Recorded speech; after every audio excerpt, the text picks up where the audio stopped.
Good morning, students. Today we started our civics chapter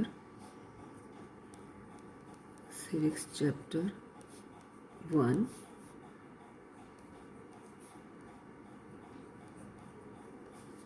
What is democracy and why democracy?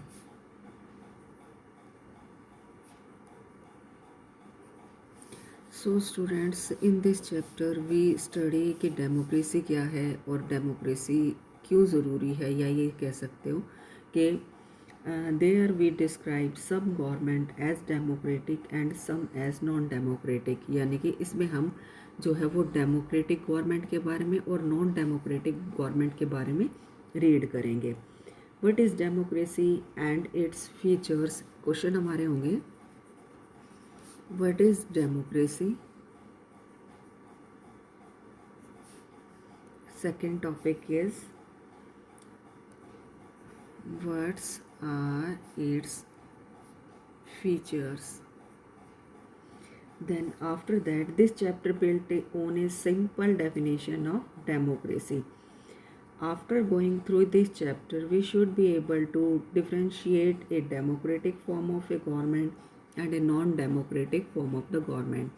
इस chapter में democracy की definition के साथ साथ हम ये रीड करेंगे कि डेमोक्रेसी जो है वो नॉन डेमोक्रेटिक गवर्नमेंट से किस तरह से डिफर है और क्या फीचर्स हैं इसके, क्या बेनिफिट हैं, और नॉन डेमोक्रेटिक गवर्नमेंट जो है वो किस तरह की होती है. और देन उसके बाद क्या है कि डेमोक्रेटिक जो फॉर्म ऑफ गवर्नमेंट है वो non democratic form of government से किस तरह से बेनिफिशियल है, और किस तरह से डेमोक्रेसी जो है लोगों की डिग्निटी को जो है वो इम्प्रूव करती है, और किस तरह से जो है किस किस कंट्री ने जो है वो, मैं आपको कई कंट्रियों के एग्जांपल दूंगी. एग्जांपल जिम्बाब्वे हो गया, चाइना हो गया, या पाकिस्तान का, कि किस तरह से लोगों ने स्ट्रगल किया था डेमोक्रेसी के लिए. जैसे कि आप हिस्ट्री में भी देखोगे कि फ्रेंच जो रेवोल्यूशन था आपका वो स्टार्ट हुआ था, देन उसके बाद क्या था कि डेमोक्रेसी एस्टेब्लिश हुई थी. यानी कि धीरे धीरे अगर देखा जाए तो बहुत सारी ऐसे कंट्री थी जो अनडेमोक्रेटिक थी या नॉन डेमोक्रेटिक थी, उन्होंने जो है वो स्ट्रगल किया. जैसे आप इंडिया का भी एग्जांपल दे सकते हो. ईस्ट इंडिया कंपनी के साथ स्ट्रगल करके जो है 1947 के बाद जो है इंडिया जो है वो डेमोक्रेटिक कंट्री में इंक्लूड कर दिया गया था. तो सिंपल में अगर आपको डेमोक्रेसी की डेफिनेशन बताऊं तो ये होगा, democracy is the form of the government which people choose their representative, यानी कि एक फॉर्म है गवर्नमेंट की जिसमें कि पीपल जो है, ये डेफिनेशन मैं आपको रिटर्न में भी दूंगी, क्वेश्चन आंसर में भी दूंगी, लेकिन इसको मैं जस्ट थोड़ा सा चैप्टर आपको ईजिली क्लियर कर देती हूँ. इसका स्टार्टिंग में क्या क्या है.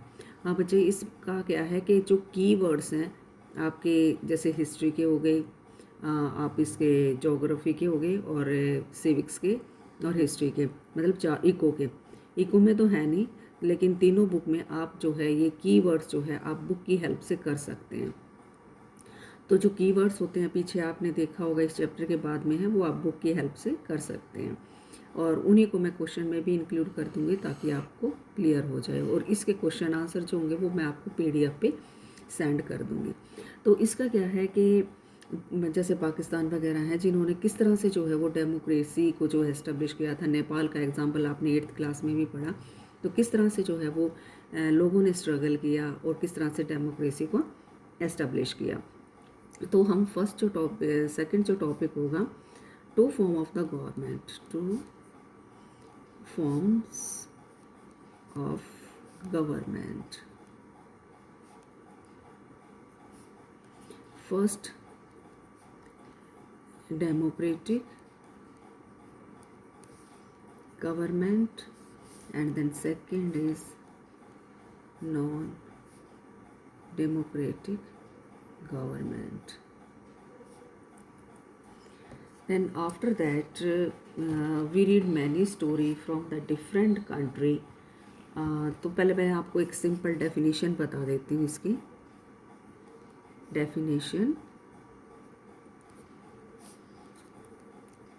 democracy is the form of government